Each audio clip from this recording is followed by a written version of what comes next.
karena mereka semuanya hafal surah Idza Waqa'atil Waqi'ah. Oh, kena baca tuan-tuan, mesti dapat rezeki. Ini surah yang memanggil rezeki datang.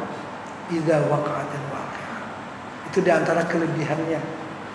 Banyak lagi kelebihan, cuma di antara kelebihan yang sangat ketara ialah surah Idza Waqa'atil Waqi'ah itu menyebabkan murah rezeki, amalan murah rezeki. Tak payah duk mengaji ilmu hitam, ilmu apa nak bagi cepat banyak dapat duit ya. Tak payah, baca saja surah Idza Waqa'atil Waqi'ah saban hari. Waktunya kalau boleh baca selepas asar sebelum maghrib. Itu pula. Tak apalah malam pun tak apa, tapi sebelum maghrib tu lagi cantik. Guru-guru kita semua dah baca sebelum maghrib. Malam boleh tak? Boleh. Tak boleh. Cuma waktu sebelum maghrib tu lebih-lebih lagi. Karena waktu itu orang dunia sibuk duk cari dunia. Kita orang akhirat kena sibuk cari pahala. Ya kan? Orang di pasar malam lepas asar dengan maghrib, Masya Allah. Ya kan? Kalang kabut. Yang ni kalau orang jual bihun, jual mi minta bungkus ikan 5. Yang ni bungkus bihun 10. Dia katakan maghrib. Lepas maghrib orang tak minta. Masa dekat dong maghrib tu, masa tu dia kacau. Iblis tu kacau. Ya kan? Kadang-kadang di pasar malam jual ikan tu tak kata apa lah. Ikan belum badan dengan ikan. Kadang-kadang haju sejadah pun tak sembahyang. Jual sejadah tak sembahyang. Yang jual ikan tu tak kata apa lah, belum awak bau ikan semua kan. Kadang-kadang, bukan semua ada, kadang-kadang boleh jadi. InsyaAllah apabila tuan-tuan yakin dengan sabdaan Rasulullah sallallahu alaihi wasallam dan amalan para sahabat dan para ulama bahwa surah Al-Waqi'ah ini kelebihannya kita akan dimurahkan rezeki oleh Allah Subhanahu wa taala. Baik, surahnya ada mulai muka surat 29 sampai 36. Surah tu al-maklum semua kepada kita. Yang saya nak huraikan pada malam ni ialah doa surah Idza Waqa'atil Waqi'ah. Cuba tengok doa. Doa ni bunyi dia memang mengarah ke sana, ke arah di mana surah Al-Waqi'ah adalah amalan amalan murah rezeki. Tengok doa dia muka surat 36.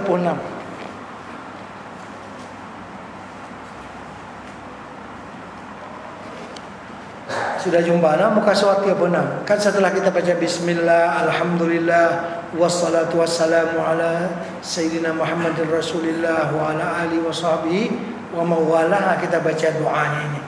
Doa surah Al-Waqi'ah. Allahumma sun wujuhana bil yasar. Ya Allah, tolong pelihara air muka kami dengan sebab kami orang yang beradab. Tolong pelihara air muka kami kerana kami orang yang ada duit, orang yang ada berkecukupan. Kita kalau tak ada murah air muka kita, nak minta ke orang, nak minta hutang ke orang, pasal dia tak ada. Ya Allah, dengan keberkahan surah Idza Waqa'atil Waqi'ah, tolong jaga air muka saya ni nak. Jangan sampai menadah tangan nak minta ke orang ataupun nak berhutang ke orang. Allahumma sun wujuhana bil. Ini baca doa ni. Doanya tadi kita meyakini kelebihannya tadi, bahawa murah rezeki. Baca doa ni. Allahumma sun wujuhana bil yasar. Ya Allah, tolong peliharalah muka kami. Jadi tak kadang duk perli hak orang nak minta, hak orang duk teringin hak orang lain. Tak. Kita orang yang ada, memiliki, yang ada duit, yang berkecukupan. Jadi kita tak perlu meminta kepada orang dan tak perlu berhutang kepada orang lain. Wala tuhinna bil iqtar. Jangan engkau hinakan kami pasal duit tak ada. Iqtar tu duit tak ada, susah. Pasal susah kita jadi hina. Kalau kita berhutang kan hina di waktu siang, sedih di waktu malam. Hina. Apakah lagi jumpa orang yang bagi hutang ke kita? Sembayang tepi dia, duk rasa dia nak tagih hutang ke kita. Padahal bukan ada, dia kebetulan saja sembayang tu tepi kita. Ya kan? Itulah hinanya di waktu siang pas ada hutang. Malam kalau nak lena tak boleh fikir, macam mana nak bayar hutang, banyak keling pinggang hutang. Ya kan? Ini amalan dia. Amalkan surah Idza Waqa'atil Waqi'ah. Baca doanya. Wala tuhinna bil iqtar, jangan engkau hinakan kami dengan iqtar tu kefakiran. Tak ada duit, nak kena jual air muka kepada orang. Boleh tak sana berhutang duit sebulan 2 bulan? Lekeh lah macam tu kan. Jual air muka kepada orang. Jangan sampai jadi macam tu lah kita. Mana kita ada rezeki sedia, ada duit, tak payah berhutang ke orang, ya kan? Senanglah kita. Itu berkat surah Al-Idza Waqa'atil Waqi'ah. Fanastarziqu min talibi rizqika, lalu kami meminta rezeki daripada orang yang sebenarnya minta daripada engkau, ya Allah. Kita minta rezeki daripada orang yang dia tu minta kepada engkau. Tak payahlah macam tu, payah kami minta langsung kepada engkau. Kan duk tadah tangan kepada manusia, duk minta rezeki pada orang yang dia pun minta rezeki kepada Allah. Baik langsung kita minta kepadanya. Wa nasta'tifu syirara khalqika, kadang-kadang kami buat lembut tengkuk kepada orang yang jahat daripada makhluk engkau, pasal nak duit dia, nak projek daripada dia, buat apa namanya, lembut tengkuk lah supaya dapat, ya kan? Buat kasar tak dapat lah, karena buat ya apa tengoklah apa lah, yes semua lah, ya semua lah, kenal lah, ya pasal nak duit dia, nak dapat proyek daripada dia. Kadang mesti yang dia tu jahat. Jadi kita yang soleh, orang yang baik, tiba-tiba melutut merendahkan diri pada orang yang jahat. Pasal apa? Nak dapat duit dia. Kami tak nak jadi macam tu, tak nak. Kami nak hanya letakkan kepala ni sujud, tunduk tawaduk kepada Allah Subhanahu wa taala. Bukan kepada, kan pasal duit tak ada. Pasal nak minta proyek, kita kata macam tu lah kan. Minta proyek, nak kena, iyalah, nak kena melutut kepada orang yang zalim lah kadang-kadang kan, macam-macam. Nak buat macam mana? Kalau tidak, tak dapat. Lekehnya iman kita, di mana kita merendahkan diri kepada orang yang fasik misalnya, orang yang dia jahat, kita tahu dia jahat, tapi terpaksa kena macam tu. Pasal apa? Nak dapatkan duit daripada dia. Lekehnya sumber duit kita daripada yang macam tu. Jadi wa nasta'tifu syirara khalqika, lalu kami terpaksa buat lembut tengkuk. Nasta'tifu minta belah kasihan daripada makhluk engkau yang jahat. Sepatutnya iman kita tak maulah macam tu, tapi nak buat macam mana? Tidak, tak dapat. Wa nashtaghilu bihamdi man a'tana, lalu sibuk duk puji, duk bodek orang yang duk bagi ke kita. Benda tu kadang-kadang orang tu tak menasabah untuk dipuji, tapi kena puji, tak puji tak dapat. Wa nubtala bi dhammi man mana'ana, dan kami dibalakan dengan mencela orang yang tak bagi. Siapa tak bagi kita kata dia kedekut lah, apalah kata ke orang, ya kan? Kita minta kepada Allah, ya Allah, jangan kami jadi macam tu lah. Tolong peliharalah air muka kami. Jangan sampai kami menjadi orang yang fakir. Biar kami orang yang mempunyai harta, berkecukupan. Bukanlah makna nak jadi luar biasa kayanya, tapi yang penting dalam hidup kita tak berhutang, makan minum, untuk ongkos anak-anak yang mengaji, apa-apa semua cukup. Alhamdulillah. Kita nak macam tu. Minta kepada Allah, bukan dengan cara yang kita sebutkan tadi. Rugi kita kalau macam tu. Wa anta min wara'i dzalika kullihi ahlul 'ata'i wal mana'. Engkaulah ya Allah yang memberi, engkau. Kalau tak bagi pun engkau lah. Ni kalau tak puji dia, nanti dia tak bagi. Kenalah puji. Kena lampu, jangan. Tak payah. Engkau saja yang kami puji ya Allah. Karena Engkau mempunyai kuasa nak bagi ke tak bagi. Bukan ada siapa. Engkau punya kuasa mutlak dalam hal itu.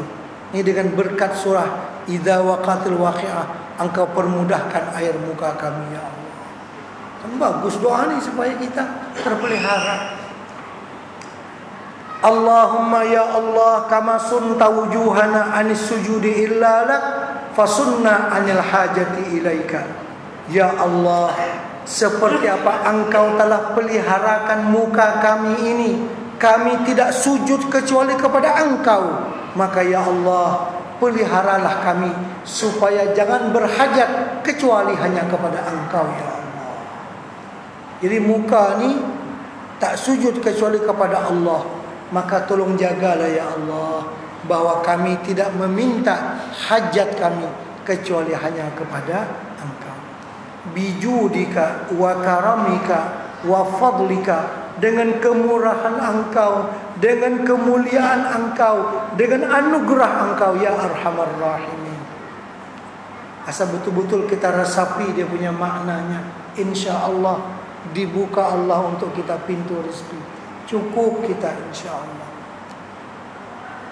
Kemudian doa ini doa yang ma'thur daripada Rasulullah. Allahumma aghnina bihalalika an haramik, wa bi ta'atika an ma'siyatik, wa bi fadlika amman siwak. Ini doa. Allahumma ya Allah, aghnina bihalalika, kayakanlah kami dengan halal, an haramik, bukan dengan yang haram. Buat apa kalau kaya tapi harta itu haram? Menjadi musibah kepada kita di dunia dan di akhirat. Anak kita, keluarga kita yang makan duit haram itu, dia malas nak beribadat. Kita sendiri bila makan yang haram, memang segan nak beribadat. Kullu lahmin nabata min haramin fannaru aula bih. Setiap darah daging yang terjadi daripada memakan yang haram, itu api neraka yang akan membakar dia pada hari kiamat.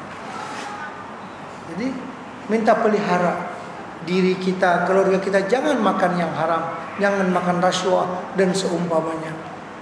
Duit itu berbahaya di dunia dan di akhirat. Tercabut berkah, rugi, tidak akan memberikan kesejahteraan yang sebenarnya.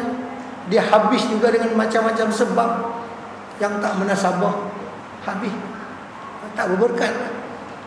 Ketimbang duit yang kita dapat dengan peluh sendiri betul-betul, yang tu banyak dia punya keberkahannya. Wa bi ta'atika an ma'siyatik, anugerahkan kepada kami supaya sentiasa dapat taat kepada Engkau, meninggalkan maksiat. Kenapa? Makan yang halal, maka bolehlah mengerjakan taat. Memang bila orang makan yang halal, itu mudah dia nak buat ibadah. Kalau makan yang haram memang susah dia nak beribadah. Hati dia tak terbuka. Wa bi fadlika amman siwak, dan hanya dengan karuniamu ya Allah, amman siwak, bukan ada karunia ataupun jasa orang lain, tak ada. Semuanya Allah yang mengaruniakan kepada kita. Kan kita bila mendapatkan rezeki, hendaklah kita memandang bahawa Allah Ta'ala yang memberi rezeki itu kepada kita melalui tangan si anu. Memang dia yang memberi kepada kita. Kita ucap terima kasih kepada dia karena melalui dia. Tapi dalam hati kita, rezeki ini Allah Ta'ala hantar kat kita melalui orang itu. Dengan cara itu kita boleh beribadah kepada Allah. Kalau kita rasa rezeki yang kita dapat ni dia yang bagi kat kita, dia dah berjasa kat kita. Kalau dia buat maksiat, kita tak berani nak tegur, takut dia tak bagi dah kat kita, ya kan? Karena itu kalau kita rasa rezeki itu datang daripada Allah cuma melalui tangan dia, kalau dia buat maksiat kita boleh tegur, ini tak boleh, ini haram. Dia marah kat kita, dia marah, bukan dia bagi rezeki, Allah Ta'ala yang bagi, cuma waktu itu lalu kat tangan dia, esok mungkin lalu kat tangan orang lain pula. Sumber rezeki ialah Allah Ta'ala. Bila kita merasakan rezeki kita dipegang oleh manusia, dia bertuhan kepada manusia itu. Nah, dia mengagungkan kepada manusia.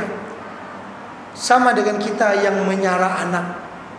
Kan kita ada anak yang kita sara saban bulan, yang kita hantar, yang kita kirim, yang kita ongkos di rumah. Jangan kita merasa kita yang memberi rezeki kepada anak kita. Jangan. Kita cuma penyalur rezeki.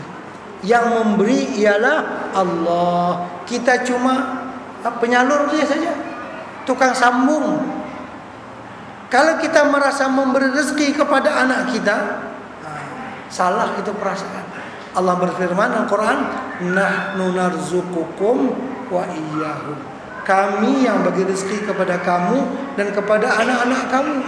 Jadi kita cuma mengikhtiarkan, mengusahakan. Kita usaha buat kerja macam ni, usaha jadi pegawai, usaha.